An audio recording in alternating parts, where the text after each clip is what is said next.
Deep in the heart of the emerald jungle lived Silas, a python with scales that shimmered like polished jade. He was the largest creature for miles, and he spent his days draped across the highest branches, looking down at the world below.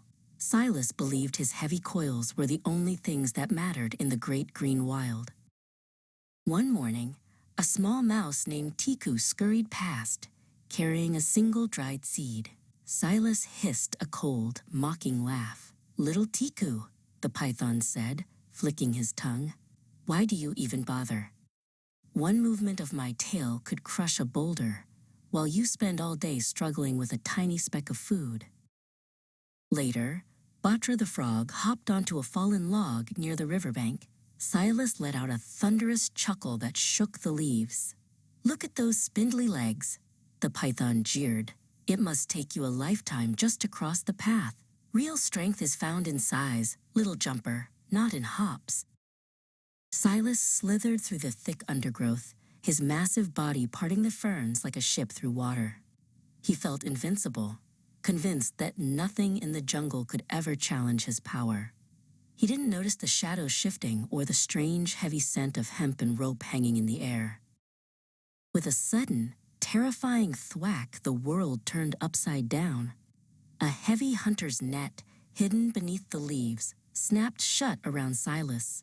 He was hoisted into the air, his great strength suddenly useless against the tangled, biting grip of the thick ropes. The more Silas thrashed and coiled, the tighter the net became. He hissed in frustration, but the ropes only dug deeper into his scales. High above on a vine, Tiku the mouse watched the great python struggle. For the first time, Silas looked small. Tiku didn't run away. He scurried down the vine and found Batra resting by a mushroom. "Silas is trapped," Tiku squeaked. "He was unkind to us, but no one deserves the hunter's cage. We must help him, but the ropes are too thick for just one of us." The two small friends called for Click, a sturdy beetle with jaws like iron shears. Tiku began to gnaw at the thickest rope of the net with his sharp front teeth, while Click used his powerful pincers to snap through the tough fibers of another knot. With one final, collective effort, the main support rope frayed and snapped. The net fell away, spilling onto the jungle floor. Silas slithered out, his scales dusty but his body free. Click stood nearby, cleaning his pincers, having cut the final thread that held the python fast.